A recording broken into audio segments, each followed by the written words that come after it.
Hi, this is John Thompson, team lead at TG Loans Mortgage Team and the founder of Simple Mortgage. Thanks for tuning in to this week's Borrow Smart lesson.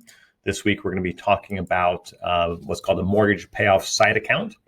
The side account is really a cash flow planning strategy that's used by a homeowner who's looking for a lower down payment that has, a significant cash down payment.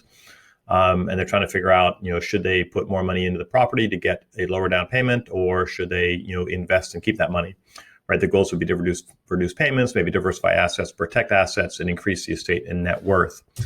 So just kind of walk through and see how this looks. All right, so in this example, and this is a real client of ours, they're buying an $800,000 home. They plan to put $400,000 down. However, they have a target payment, PITI, all-in payment of $2,200.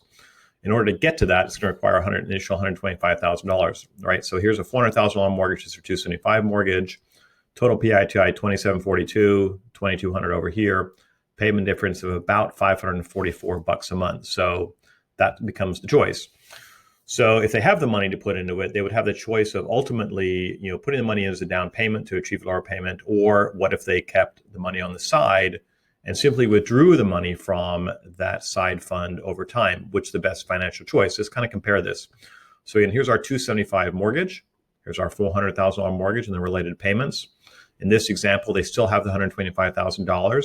They could invest that money and then automatically draw $544 a month. That's a negative number, $544 a month coming out of that account to make up the cash flow difference. So they make the normal payment over here from their normal cash flow. The $544 gets into their account automatically from their investment account, and then they send it to the lender.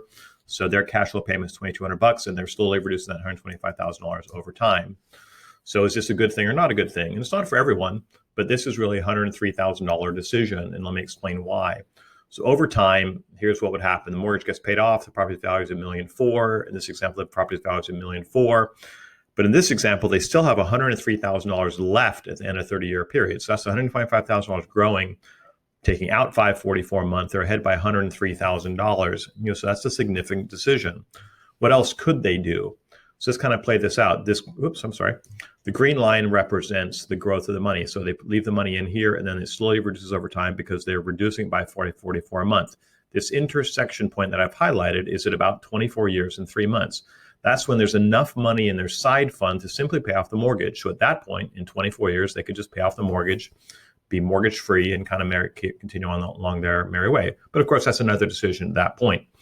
So interesting, right? So that's a couple of things they could do. Either have $103,000 or pay off the mortgage in about 6 years earlier.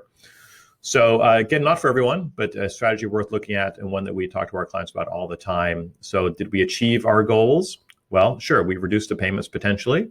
We have diversified assets because money spread into a couple of different places. They protected the assets because liquidity is really important.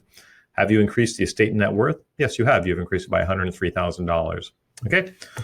So very interesting kind of stuff. Thanks again for tuning in, and I appreciate it. And of course, anytime you want to get a copy of my book, Borrow Smart, Repay Smart, let me know, and we'll be happy to send you one. Have a great day.